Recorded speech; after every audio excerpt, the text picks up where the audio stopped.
Superintendent Marc Gee, how are you? Doing great. Thanks, Matt. Great. Listen, you and I connected actually a while ago about tech safety and things like that. Yep. You know, Middleton's working really hard to make sure that parents are educated about safety with school administered stuff and with personal stuff, which is great.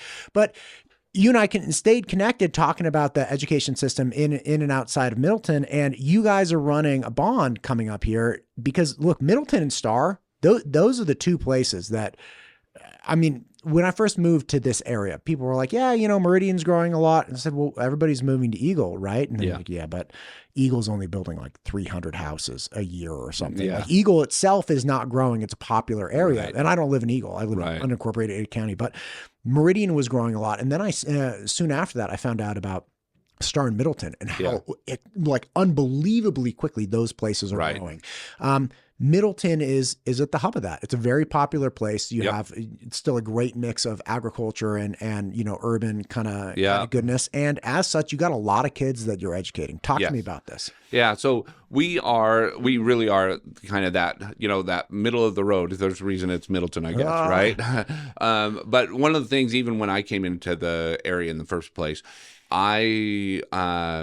when I was interviewing for the job, and I'd been in Middleton a few times before, but I drove up to the high school and then I just kept driving north. And it didn't take very long, and I'm in fields, I'm in the agriculture of the area, looking at what's out there.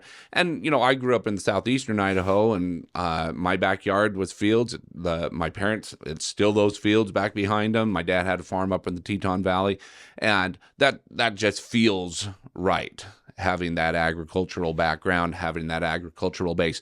So I really liked that aspect, and I like the culture of those kind of communities.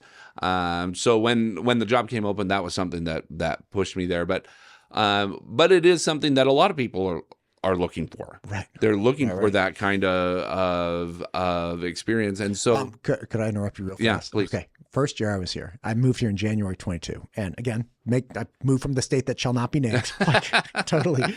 But, and again, like you drive out to 55, it's like cows and, you know, fields and things like that. And there's a developer that's going to come through and do, you know, development. And by the way, all of this property was sold like decades ago. Yeah. Like, people are just waiting to develop it.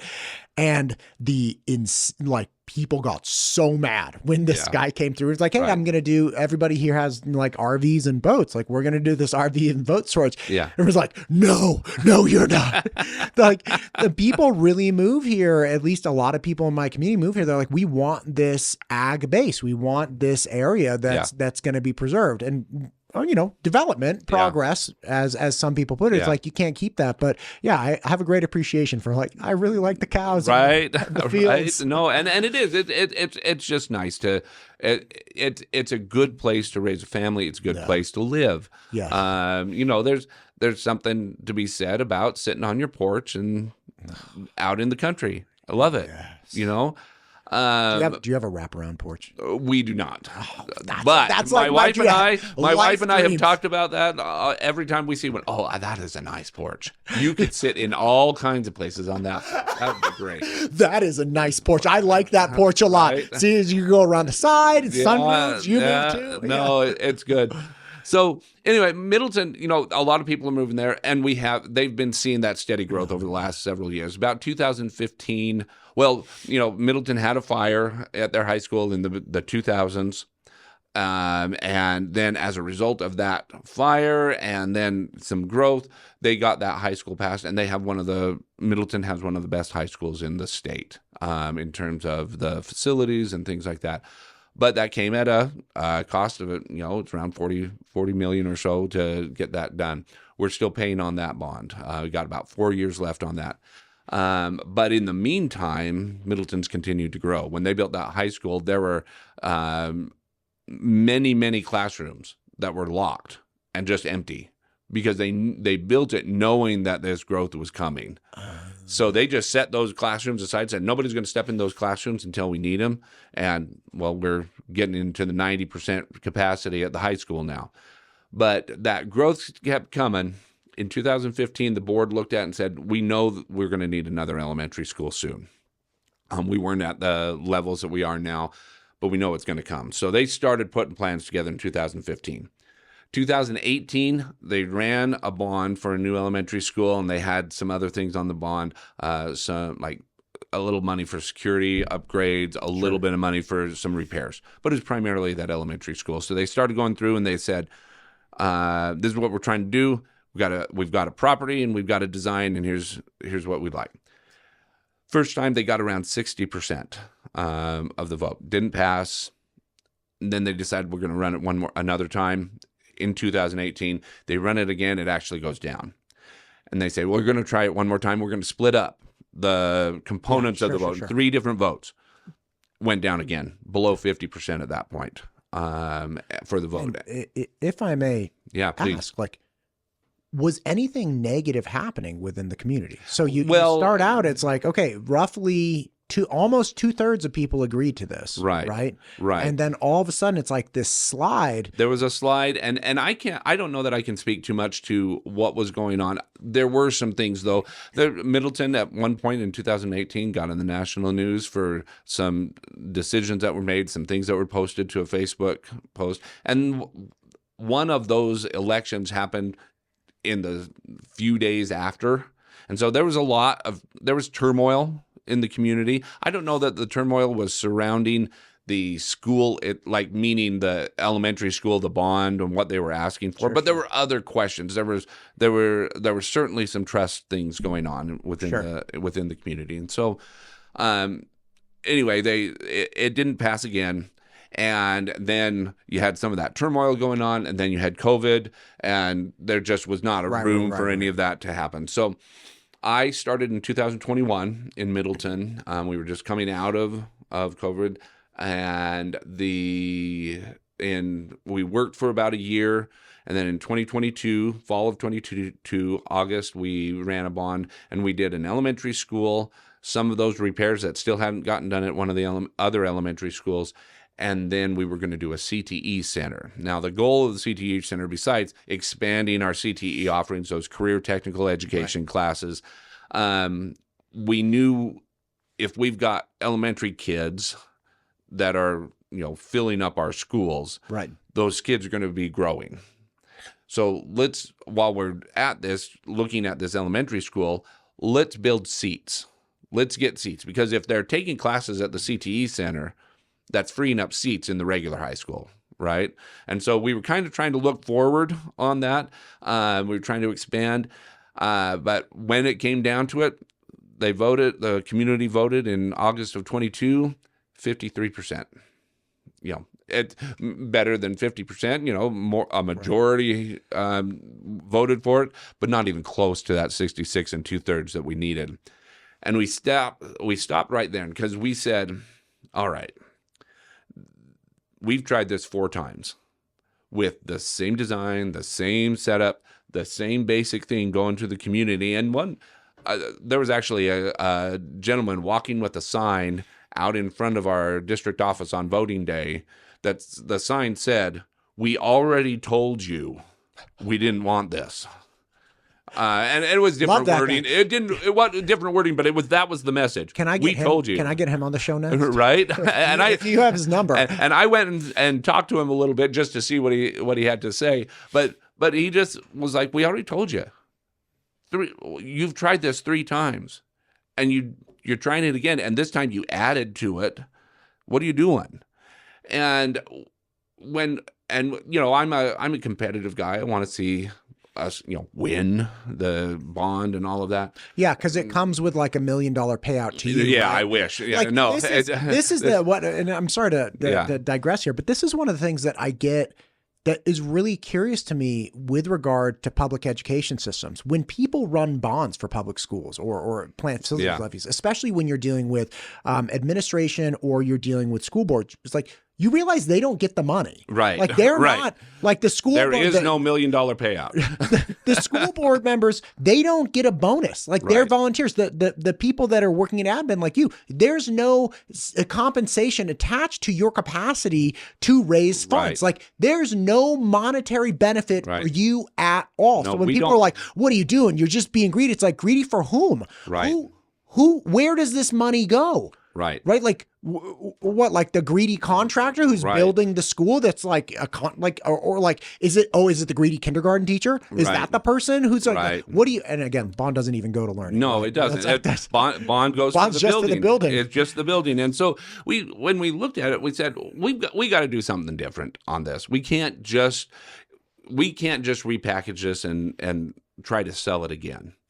And so we did a lot of had a lot of conversations with people. One, the first message out, even though I was mad for, I gave myself an hour to be mad, but then I really had to step back and I had to say, okay, but what is the community telling us here? They're the voters. Right. The school is a function of the community, not the other way around. So what are the voters telling us when they said no? I need to find out, because there's more to a no than just no. Right. For some people, there are people out there that taxes, no. It doesn't matter. If it's taxes, they're going to vote no. But the majority of people, there are things that they believe about taxes and schools and things like that's what's driving the yes or no. So we started sitting down with people. We sent out surveys. We emailed people, said, hey, just tell us what your reaction was. And there were some big things that came out. One, the CTE Center. Now, CTE is tremendously important for our kids. There are so many of our kids that need not the 4-year university pathway. They need more than the basic high school diploma. Right. Like this is a really, and again, I'm very passionately about this. I came from a community that did not invest in CTE. Right. The only path forward for children was to go to like some 4-year university. Right. And these were normal kids. Yeah, maybe they were coming from successful parent groups, but these were normal kids, and lots of them enjoyed, like shop. Yeah. Right? Lots of them enjoyed cars. Lots of them enjoyed other things, and there was no avenue forward for these kids outside of going to college. Now, again, because you were in such a shoot, you had a lot of these kids that were going to college that had no aspirations in college and didn't really do anything. You ended up wasting a huge amount of money and time. They're actually a portion of the population that really supported the private low-end universities that were like Menlo University or college, whatever. Right. So, like, sorry, Menlo. But the point is, like, that's not a group of kids that were really committed to academics or really cared that much. If you don't give an alternative, then you either have, okay, we're successful in going off to college, or I have nothing. I'm graduating with this piece of paper, and I'm happy I graduated college, but now I have to start training towards something. It was like, couldn't we just do that before? Couldn't we just have, pipe welding and plumbing and internships and all integrate people into functional industries that they prefer before they graduate from high school, so they just hit the ground running? Exactly. No, that's exactly what we're looking at, is we need to provide those kind of opportunities for the kids. But when we talk to people about the bond, what they said is, look, we think CTE is a good thing. In fact, there are people who said, I'm voting for this because of the CTE. But the majority of people that we talked to said, I see the need you're describing for the elementary school. The CTE just seems like a want. It seems like a good thing, but it seems like a want. And if I'm going to go and vote and pay taxes, I think it should be for the things that we need. And I can at least get behind the idea that there's a different level of priority with the elementary school versus the CTE Center. Elementary school is a higher priority than the CTE at that moment. And so we said, okay, that's one thing. The other thing was, it's just the overall cost. We were asking at the time like $59 million for the elementary school, the CTE Center, and the repairs that we were looking at. And to be clear, zero of that dollars goes to you. Zero of that dollars goes to me. Zero goes to the school board. There was zero. Zero goes to the teachers. Zero goes to the teachers, all for the building of the school. And so if there was anything left over, we have to use it to pay off the bond, or something to repair or build up that school. Those are the things that we do with that. So we said that those were things, but then the cost, and they said the cost is just too high. And we said, okay. And these were the two big things for us that we said we need to address. So the board said, the next time around, we need to drop the CTE from the bond. I was like, okay, but it's still really important. So we were able to find some ways to build some additional buildings for our CTE to expand, not at the pace that we had hoped, but to continue the pathway forward. So we did the state legislature approved the Idaho Career Ready Students Grant. We got $1.1 million from that. We got R&S Steel that donated all the steel, and we're building right now a construction building, 5,000 square feet. It's going to have a shop and a classroom, a yard behind it, and we're going to do construction and cabinetry, which we had never done before. Until we started the construction 2 years ago. We've had cabinetry at our high school, but we're going to get both of those programs going in some additional spaces, and we put it near our middle school so that we can start exploration all the way down in middle school. So those kids can go and have some opportunities to see what that could be like as they're trying to decide what they're doing. Anyway. Man, custom cabinets and stuff. I mean, come on. There's all kinds of great things. In fact, we've got kids at our alternative school. It's like the first time they've done things at this alternative school through the CTE programs. They just competed, won a gold medal. They're going to nationals. First time they've ever done that. And at the academy, we've had some kids from our high school go to some of our national competitions. But that was the first time. And it's because we're starting to grow and expand these programs, right? And so, but we were able to do that at no cost to the taxpayer. So we said, okay, you said no CTE. We'll find a way to do the CTE in a different way. You said it was too expensive. All right, what are we going to do? We've got to, one, rethink our design. We got to rethink how we're building this. And so we went ahead and said, we're going to redo the RFQs for our builders and our architects. And that's not to say anything wrong with the ones that we had. They were great. May I ask a question? Please. What's an RFQ? Oh, sorry. Perfect. RFQ. Talk to me like I'm 5. Yeah. A request for qualifications. It's essentially the way that the school district selects in a public setting. Selects the architect, selects the construction manager. Yeah.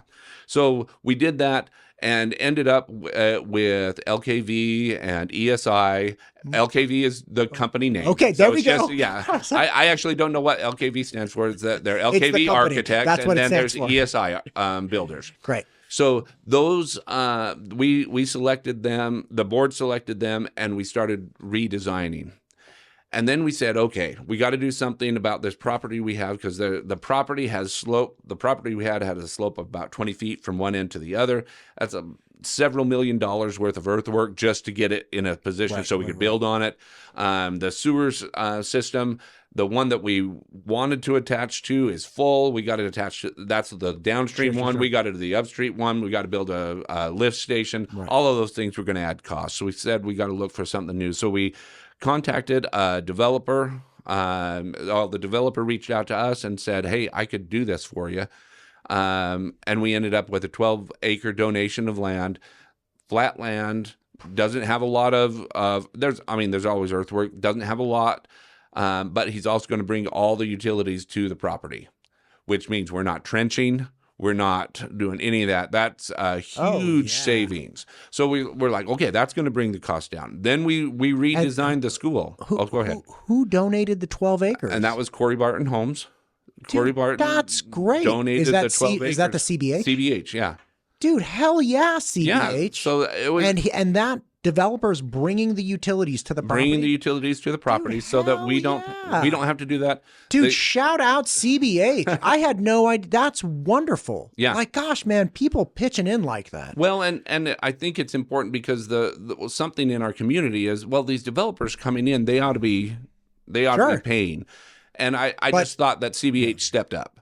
Yeah, this is the thing. Like, we can all say, hey, this should be what you're doing. And like CBH, you should be paying. But at the end of the day, are they required to do it? And if they're not required to do it and they do it anyway, we could say they should be doing this, but they don't have to. Right, because there are some that feel like they should build the whole school. Well, I can't make them do any of that. Right. All I can say is this is our need, and that was what they provided for us. So it made it a good situation for us, and we were able to bring the cost down on the building. So in the end, what we're looking at is a building for 600 to 700 students. Now, typically you're going to build an elementary 400 to 500 students, but we want to get as much out of this as we can. I don't want to go much more than 700 with a whole bunch of little kids, though. Right. So 600 to 700 students, 72,000 square feet. We're going to be looking at roughly about $28 million. And the board said, that's still not low enough. We got to do something different. This is your school board. This is the school board. They said, we have to get this down under 20 for our constituents. And so as we were working through this, right at the same time, legislature passes the school modernization funds. And one of the things that's allowed for those funds is $8 million. Is using it to build schools, to build new schools. So we can use it for new construction. Middleton received about $17 million for those school modernization funds. Now, we've got to use a lot of those for funds for getting our HVAC taken care of. Right. I mean, there's repairs. We've got old buildings in our district. So some of that has to go there, and the board put a plan together for that. But they said, we're going to take $8 million of that $17 million, and we're putting it to this new school so that when we go to the taxpayers, we are only asking them for $19.9 million. Now, it's $19.99, that kind of thing. But it's less than 20. It's less than 20. $19.9 million is what we're asking. And I think the key there is the difference from the last bond to this one in terms of what the taxpayer pays. The last bond, that $59 million, it was going to be $161 for every $100,000 of the person's property value. This one that we're looking at this time, $34. So if I have a $500,000 house at $34 per $100,000, I'd be dealing with $170 annually. Yes, annually. Okay, so if my house is $500,000, it's $170. And that's for a brand new elementary school. You had a developer donate land. They're bringing the utilities in. You're taking a portion of that from a school grant, Correct. Which is representing what, 8 out of 28. I mean, it's like a third or something like that, roughly. About a third of it. Yeah, almost a third of it. We lowered the overall cost 79%, going from 161 to 34 is a 79% reduction.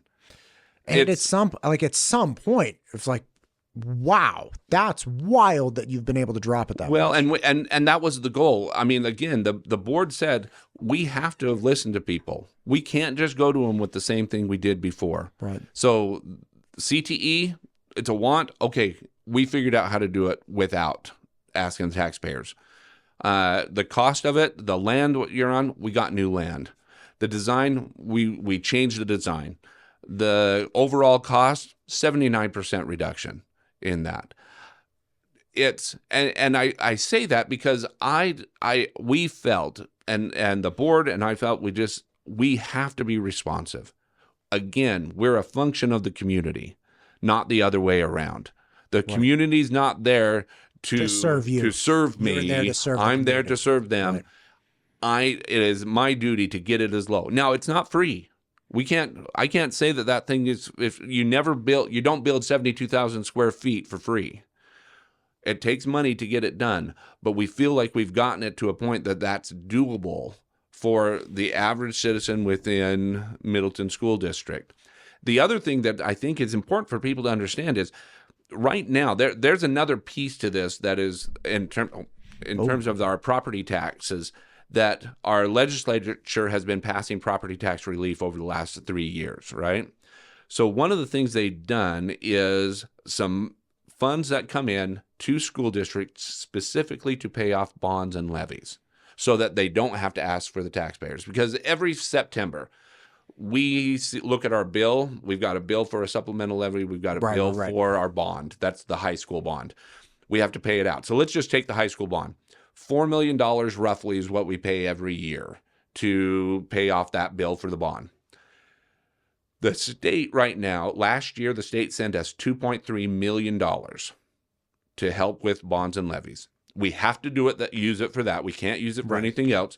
Not going to the Marc Gee bonus fund. Correct. So I went in there. Yeah. We went in there and we said, okay, so 2.3, the bill is $4 million. So instead of asking Canyon County to get $4 million from the taxpayers, we asked them to get 1.7, right? Because that 2.3 is coming in. And that's all to help with that high school bond. Well, the high school bond is done in 2029. 4 years from now, that high school bond is out. When that happens, that 2.3 that's coming in every year, and it's actually going to increase a little bit this year, that 2.3 now goes to the elementary school bond. And it will pay for all of it at that point. And so the actual taxpayer only has to float this for like 3 years. For 3 or 4 years. And people have asked, well, why wouldn't you just wait? Just wait till that high school gets off. And I said, I can do that. But the problem is construction costs are going up by about 10% per year over the next. So I wait 4 years. It's 40% more to build that school than it is right now. I don't know that we want to do that. Next thing, I am at 145% of capacity at Heights Elementary right now. I'm at 114% of capacity at Mill Creek Elementary right now. I have 22 classrooms of students that are in portable classrooms instead of being in the regular building, which means they're leaving the classroom to walk across the playground to go in and use the restroom because they are not right there in that building. It means the teachers are carting their, they all have these Tupperwares that they're taking out to have their stuff so they can move back and forth between the building. We've had teachers teaching in teachers' lounges. And we're only going to keep growing. There are 3,000 lots just in Middleton City itself that are ready to be built. They've been approved. They can, as soon as the builder gives the green light, they're going forward. There's even more if you start talking about unincorporated Canyon County. You start talking about Star, because we have a piece of Star in our school district boundaries. Our school district boundaries go all the way to Canada.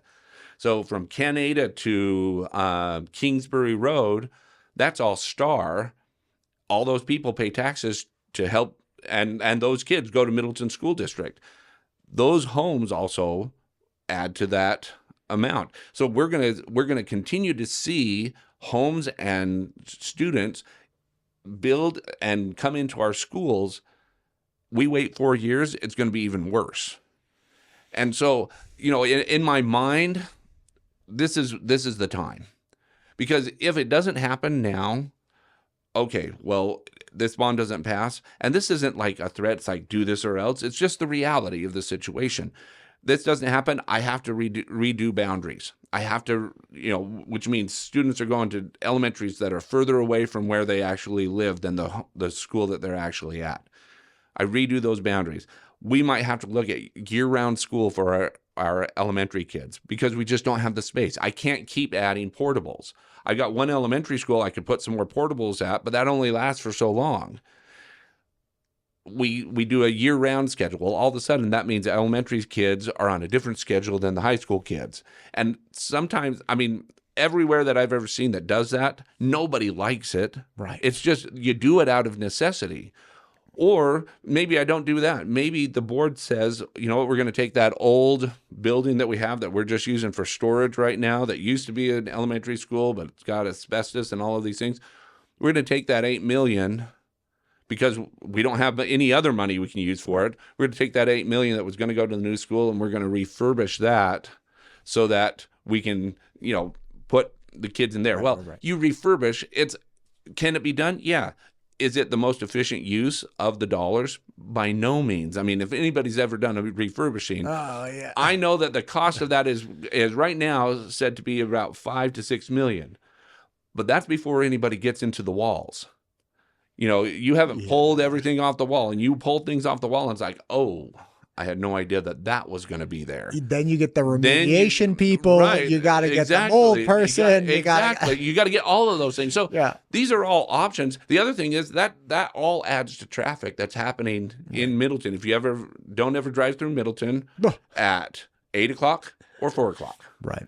because kids are coming to school, kids are going out of school, and it is a deadlock to get through. I generally go in at 11 a.m. Right. That's a solid that is time. A good time. And then as I'm going out, I snag some barbecue and I just get the hell out. Perfect. Yeah, perfect. it's great.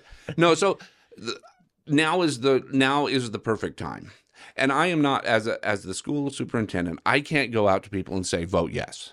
That is not my job. I get paid to give you the information. And honestly, I trust people. I trust people to take information and make the decision that's best for them. Right.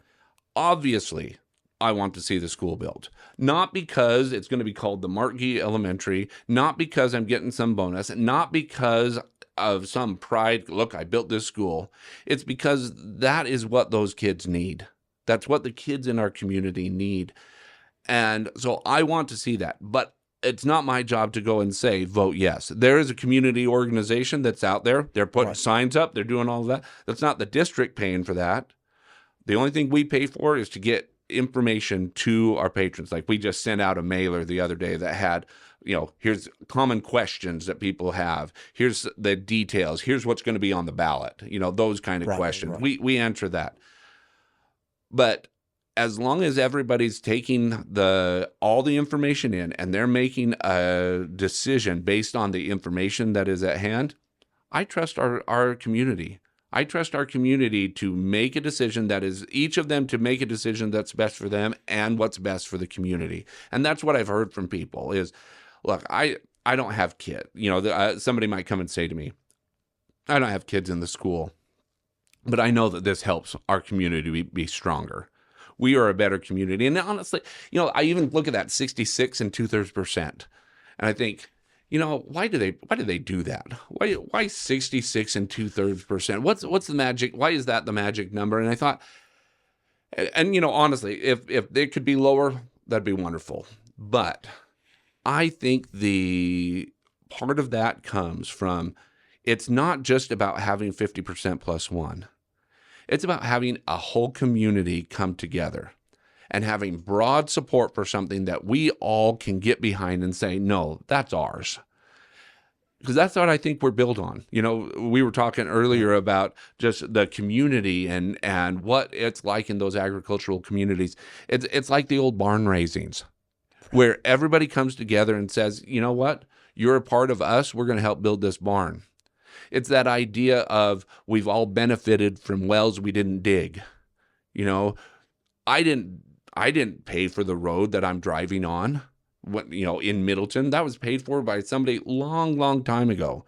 The kids that are in Heights Elementary, well, that was built in the 70s. It was the people that lived in Middleton during the 70s that sacrificed so that the kids that are there now can have that school. And I think that's a piece of our history and what has made Middleton what it is. It's made it that way. That's why people want to come and be a part. And so all these new folks that are coming into our community, they're coming from all kinds of states, and they've chosen Middleton because of that feel. We keep that feel when we all come together. And so I as much as I might like that 50% to be lower, I don't mind that 66 2/3 because I do want there to be broad consensus. I want there to be, because this is an opportunity to do something as a community where we all come together for one purpose.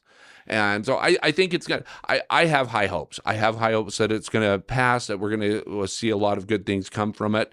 If it doesn't pass, we're going to take the next step. We're going to say, okay, what's our plan now? We're going to plan B, right. C, D, E, F, G, whatever. I'm on the, I'm on the state PTA, believe it or not. I'm the state legislative rep. All right. So perfect. And I got voluntold to do it. So awesome. It's not like I was even better, right?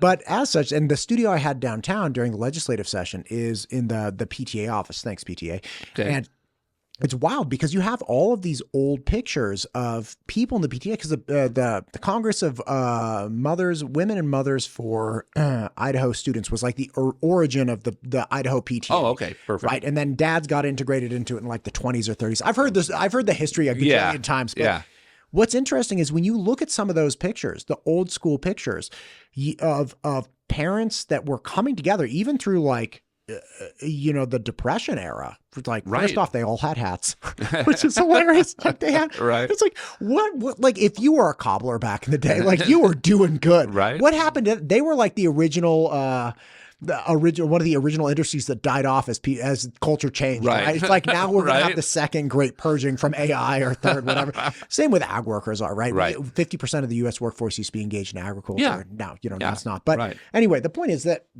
you look at those pictures, and something that my friend pointed out to me, she said, look, what do you see? And it's like, okay, I made the funny joke about the hats, but she's like, these are all older people.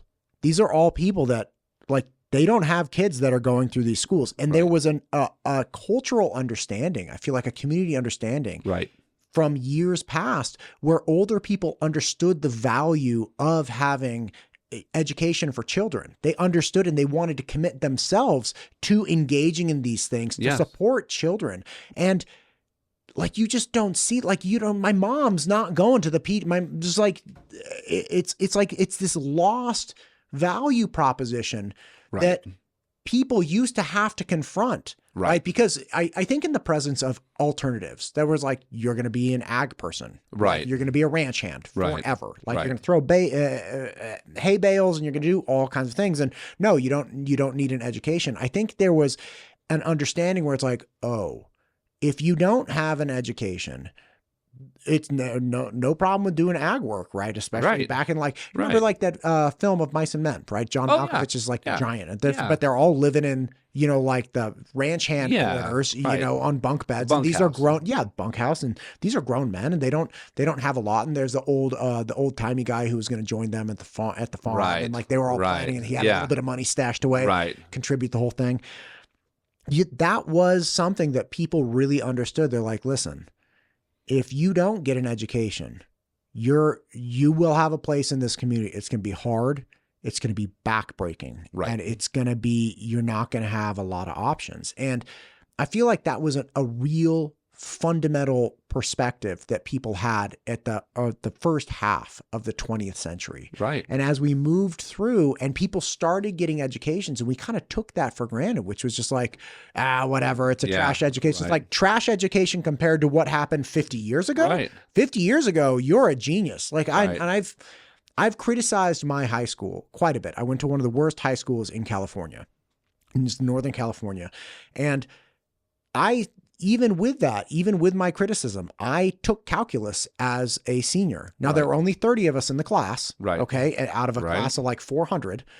There weren't a lot, but like I took calculus. I was in band. I was first trumpet in the jazz band. God bless it. I still have my trumpet, right? Like I had these things that it's like, this is important. There is value here. Now, do I sit around doing math all day? No, I don't. But like, by the way, I can help my kids with any math going on. And was my professional career before this education? Yeah, I would help kids with calculus. I became a private educator, so I think there's this lost value proposition for the community. And I understand people have become frustrated with what appears to be what education is, right? I was talking to a bunch of scientists actually earlier this week, and they're being plagued very much by problems on social media about what they do. Because like, let's face it, science is complex, right? It's hard to understand sometimes. Hard to wrap your head around. And I brought up the kitty litter box criticism of public schools. And it's like, the kitty litter boxes are more elusive than UFOs and Sasquatch.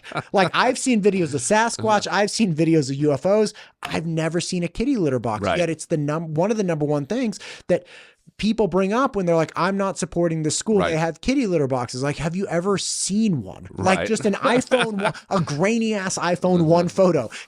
We have these criticisms. And again, I understand why people have been frustrated with some aspects of public education. But again, like at the end of the day, our kids do need an education. And at the end of the day, if you haven't seen the things you're worried about play out, maybe you should wonder if they actually are happening in your community. I had somebody from Middleton reach out to me, criticize your school district and say they have kitty litter boxes. And the only thing I responded with, if you can provide me a photo, I'd love to blow this up. I even encourage them, send me the photo. I will post it. I will personally reach out to the superintendent. I will get him. It's like, crickets. They have nothing. Right. It doesn't exist. Right. Right. And again, I get it. People are frustrated and financially people are hurting. But at the end of the day, look, you've reduced the cost as much as possible. You're providing an education that has real world value. You're working out ways to support this community, and no one wants to lose access to education. Right. People might be frustrated with it. People might have problems with it. But man, if we don't have education for our kids, and we don't have an ag industry like we had 100 years ago, where it's like, okay, fine, you don't know how to read and write, you can go out and work in the fields. We don't have that industry anymore. Yeah. We don't have a viable alternative for somebody who can't read and write. Right. The alternative is crime. Yep. The alternative is prostitution. The alternative is all of these things that no one wants. Right. And if we want to avoid that in the broader sense for a long term, we have to continue somehow investing in education. And, education was really front and center during the legislative session. And I think a lot of people had a lot to say about it. But at the end of the day, it needs to be understood that even the legislation that passed around, let's say, school choice, that's not a viable alternative. That's not a solution to what's going on in Middleton. You don't have enough private schools. They're not cheap enough. You don't have families that can engage in them. You need public school support. And it really comes down to that idea of choice. You talked about school choice, but education gives kids choice. Yes. Gives them the ability when they are older to make choices. And that is something that we hold so dear as Americans, as human beings, the idea that I can control my destiny. You can't control your destiny if you don't have education in the background. If you've never learned to read, you're going to have a lot harder time to control your destiny, to have the choices that you need. I feel like we do if a student graduates from high school and feels like they don't have choices, that's where I feel we failed. They may have a certain grade, a GPA. They may have been focused on a certain extracurricular activity or something like that. But when they graduate from high school, we want to know that they leave and say, I can do this. I can do this. I've got a lot of choices in front of me. And when we do, and that all starts with education, with that idea that we are all better if we're all educated. Our whole society is better when all of us have a level of education. We have something we can offer each other. Exactly. We share. I play a role in my in my community right now. My role is someone who's going to make sure the school happens. That's my role. There's a role for a barber. There's a role for an auto mechanic. There's a role for a lawyer. There's a role for a doctor. We all have this part to play in building a community. And building is key. A community doesn't just happen. Right. You don't have a community because you live next to each other. You have a community when the two people that live next to each other watch out for one another. And that's what I see in Middleton. That's what I see from the people around me. I believe that that's there. I hope that they will go and exercise their right to vote on May 20th. May 20th is the day that people, absentee is going right now. Early voting starts in early May. And I trust people. I trust people to make the decision that's best for them and their family, their financial situations. I hope, though, that they will go and they'll educate themselves on what we're doing with the bond, and then make a choice and exercise that right to vote. Because again, those are key things to keeping our communities the way that we want our communities to be. The reason people are coming to Middleton is because of this type of atmosphere. And we all want it. We all want it in one way or another. Mark, I feel like we've covered a lot of things here. We have. It's awesome to hear the process you guys have gone through to respond to what the community wants. I just appreciate you, man. Like this, it's a difficult lift, and again, I think there are a lot of perceptions around public education, but at the end of the day, it's like, look, we need great education systems. It leads to less crime. It leads to less human suffering. It leads to more options, better economies. It leads to everything good, right? Like, and again, we need to make this happen for Idaho kids. One of the things that Governor Little, when I had him on, one of the things he told me, and I can't remember if it was before or after the interview, but he was telling me how difficult it is to talk to people and how heartbreaking it is when they feel that their kids have to leave Idaho and that they're not coming back. Right. They either have to leave for education, they have to leave for jobs, they have to leave for other things. And this is all part of it. If we have more education here, we attract more employers here. We have more homegrown businesses here. We have more opportunities for our children here. And they can stay here and they can thrive here and they have a future here and they can do things and engage in a great life here. We don't experience the brain drain. We don't experience our best and brightest leaving to go find greener pastures. They can come here and exist in a life and in a lifestyle that we all have self-selected. Right.